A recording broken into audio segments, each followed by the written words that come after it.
नमस्कार, मैं हूं कुलदीप कुमार राउत और आप देख रहे हैं फॉरएवर न्यूज। दर्शकों, आज हम खास तौर पर चर्चा करेंगे जो सीजेआई गवई साहब पर जिस तरीके से हमला राकेश किशोर ने किया है, उस घटना की हम जितनी भी निंदा करें कम है।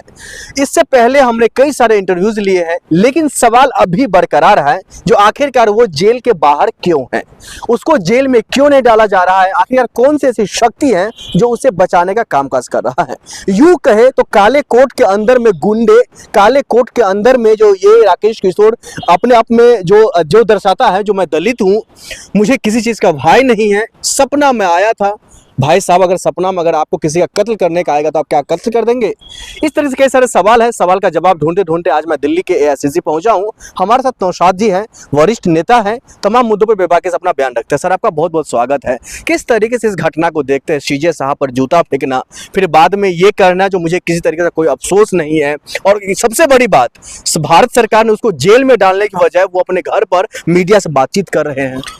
देखिए, आपको बता दूं, प्रशासन जो है, प्रशासन, आप ये अच्छी तरीके से जानते हैं कि प्रशासन के बगैर जो है, अगर ढील की वजह से वो अब तक बाहर बैठा हुआ है या मीडिया में बात कर रहा है। वो अगर हमारी सरकार, बीजेपी की सरकार है दिल्ली के अंदर, और सेंट्रल में भी सरकार है, डबल इंजन की सरकार है, अगर चाहती तो 4 मिनट के अंदर में वो जेल में होता। वो ऐसे महान आदमी के ऊपर उन्होंने जूता फेंकने का काम किया, जो संविधान के महान आदमी हुए, वो जैसे भीमराव अम्बेडकर थे।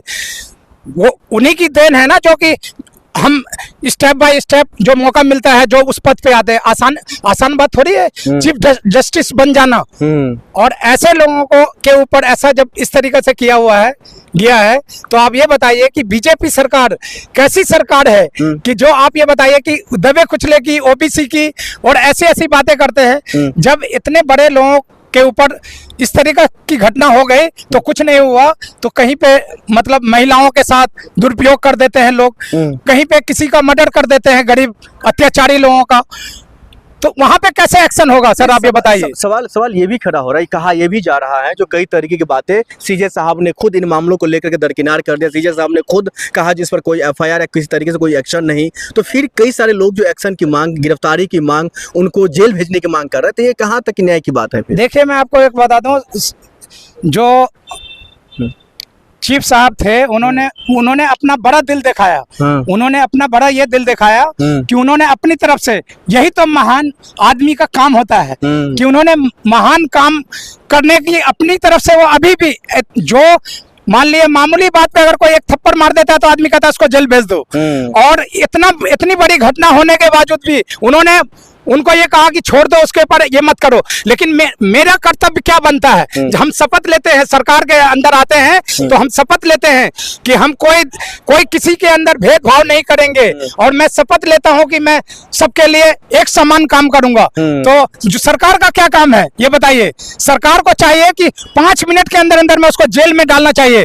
अगर ऐसी घटना हुई है, अगर वो अंदर जेल में नहीं जाएगा, कल दूसरा बंदा भी किसी बंदे के ऊपर ऐसे जूता फेंक सकता है, कभी कोई तलवार फेंक सकता है या कोई चाकू फेंक सकता है। फिर क्या होगा? ये देश ऐसे चलेगा या कानून ऐसे चलता है? संविधान से चलता है ना कानून। आप लोग किस तरीके से और कैसे सजा होनी चाहिए ऐसे लोगों को? मैं ये चाहता हूँ, कोर्ट के अंदर में गुंडे भरे पड़े, मानसिकता इस तरीके का है, तो कैसे सजा होनी चाहिए? मैं आपके माध्यम से ये कहना चाह रहा हूँ कि ऐसे लोगों को कड़ी से कड़ी सजा मिलनी चाहिए। ऐसे लोगों को कड़ी से कड़ी सजा ये मिलनी चाहिए कि आइंदा कोई दूसरा बंदा इस तरीके की हरकत ना करे और किसी दूसरे बंदे के ऊपर ऐसे जूता फेंकने का काम ना करे। नहीं है, सपना में आया था। भाई साहब, अगर सपना में अगर आपको किसी का कत्ल करने का आएगा तो आप क्या कत्ल कर देंगे?